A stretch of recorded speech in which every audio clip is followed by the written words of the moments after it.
Shot Thirumalai படத்தில் Vijay sir படத்துலையும் நான் வந்து பண்ணியிருப்பேன்.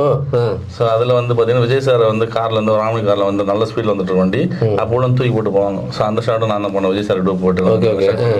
அது என்ன ஆச்சுன்னா அந்த ஷாட் பண்ணும்போது எனக்கு நல்ல ஏன்னா கையை கட்டியிருப்பாங்க. நான் அதுல இருந்து ஃபால் ஆனால் கை இருந்தாச்சும் இதை சேஃப்ட் பண்ணி உண்டு பண்ண எந்திரிக்க முடியும். ஸோ கையும் கட்டியிருப்பாங்க அதில், அப்போ அந்த மாதிரி பண்ண முடியாது. ஸோ நான் ஃபுல்லாக கொஞ்சம் பாடியை போட்டு தேய்ச்சி முடிச்சுட்டு ஷாட் முடிச்சிட்டேன். முடிச்சு கையெல்லாம் ஃபுல்லாக தேய்ச்சிச்சு. எல்லாம் டாக்டர் மாஸ்டர் எல்லாம் வந்து பீட்டர் மாஸ்டர் எல்லாம் வந்து கெடி பிடிச்சி இன்னும் செக் பண்ணிட்டாங்க, தேய்ச்சிருக்கு ஃபுல்லாக. அப்புறம் ரமணா சார் மானிட்டர் பார்த்துட்டு அப்படி அப்செட் ஆகி உட்காந்துட்டாங்க. ஷார்ட்டெல்லாம் சூப்பர், எல்லாம் கிளாப்ஸ்லாம் பண்ணிட்டாங்க, அப்செட் ஆகி உட்காந்துட்டாங்க.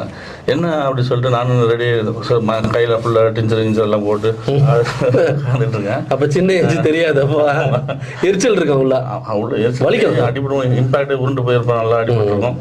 உடனே ரமணா சார் வந்து பீட்டர் மாஸ்டர் சொல்கிறேன் சாம்சங் வரும் ரன் வரும் பீட்டர் மாஸ்டர் நல்லா